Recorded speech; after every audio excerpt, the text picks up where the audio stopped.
very often people ask, is Buddhism a religion or is Buddhism a philosophy of life? And if you ask me if Buddhism is a religion, I can only answer that by making another question, which is, what is a religion? Okay. Because if we divide religions by monotheistic and polytheistic, Buddhism doesn't talk about one God or many gods and doesn't talk about the non-existence of God. So God is not a central figure in Buddhism. So basic Buddhism is not a monotheistic religion and it's not a polytheistic religion either. But on the other side, Buddhism have many aspects which are very much into the religion aspects, like the prayers and the faith and many other things which are very much religious. So, in this way, we can say when we think about religion and we divide into polytheistic and monotheistic, we can say basically Buddhism is a philosophy of life. But when we go to look, there are many other aspects which are like religious aspects in Buddhism itself. But first of all, when we talk, for me, when I say a religion, I mean a method to develop our own spiritual path. Because we need to make a very clear distinction in the very beginning, which is the distinction between spiritual path, religion, and the religious institution. These are three different things. Sometimes we judge the religion by judging the religious institution, but they are two different things. So on the basis we have the spiritual path, which is basically the process of development of each one of us, of developing our own inner qualities, of eliminating our inner defilements. And this is a need of human being, it's not a choice. If we take care of that need or not, it's our choice, but it's a need that we all have actually. Okay. The religion is the method that we use to develop this spiritual path, our own spirituality. And we can have, there are so many religions and each one of them has a different approach, a different way of being, which adapt mostly to the different persons. But when we have two people that truly follow their own religion with sincerity, in a correct way, and they meet, there is no conflict. Why? Because they are both following a spiritual path, which is basically the same.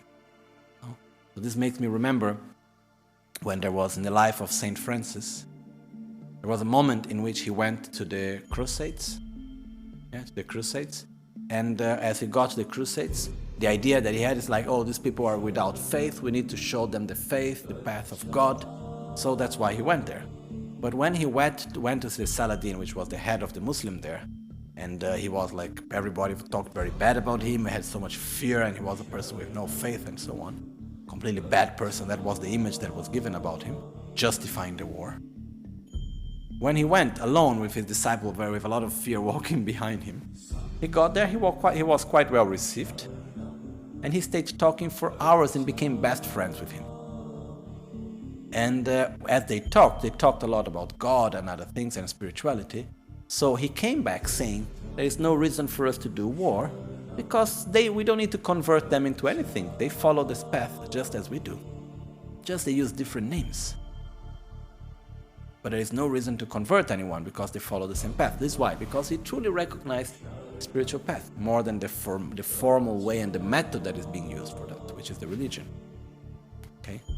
So, it is very important for us first to understand the spiritual path, then we have the religion, and then there is the institutional organization, which is the religious organization, that is necessary to organize the religion in order for it to be able to live a long time. We can see here, like, Lama Gangchen is very anti-institutional, generally speaking. But inevitably you need to start making small rules and organize things, otherwise things don't work after some time, as soon they start growing. You know, we human beings need to organize ourselves somehow. That's why we get institutions. The important thing is that the institution cannot become more important than the religion, and the religion cannot become more important than the spiritual path. So for me, the first point is to talk about the spiritual path, so we can understand really what the religion is about. Okay. As we ask, what is actually our spirituality? Trying to go directly to the point. Okay. As we don't have so much time to go around now. What happens is that anything that we listen, anything that we see, anything that we perceive is a reflection of ourselves. External reality does exist. I'm not saying that external reality doesn't exist. Huh? We can see we are sitting in the same room, we can touch the same object, we can see each other, so reality does exist very clearly. But each one of us is totally incapable of perceiving anything independently of one's own self. So anything that I see, anything that I listen, I am totally influenced by the education I have received, the experiences I had, the culture in which I live and I grow, the traumas that I have accumulated, my own mentality, but everything that I am, everything that built up my own personality. I am totally influenced by all of this. Like in this very right moment, as I talk, what arrives in your ears are not words, but simply sounds. What we do to the sounds that arrive to us, we attribute meaning to it. No? If I start talking in a language that you don't understand, this becomes more clear, no? I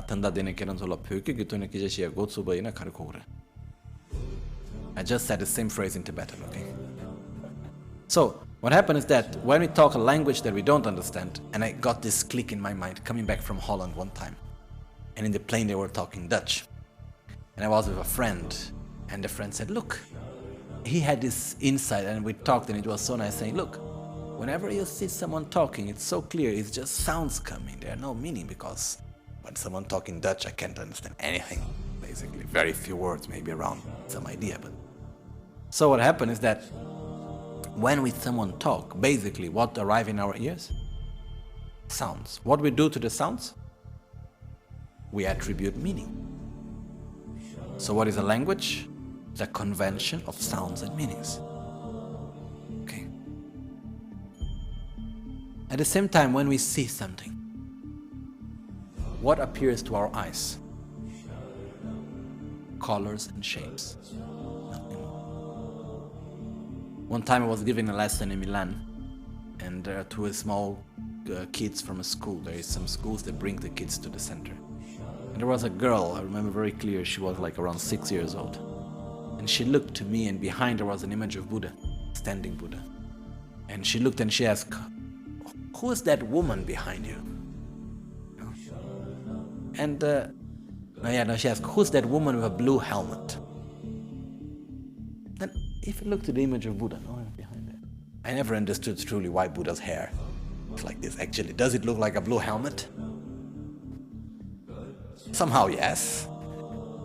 The clothes that Buddha is wearing, in our own culture, they are more male or female? More female somehow. So the girl was right.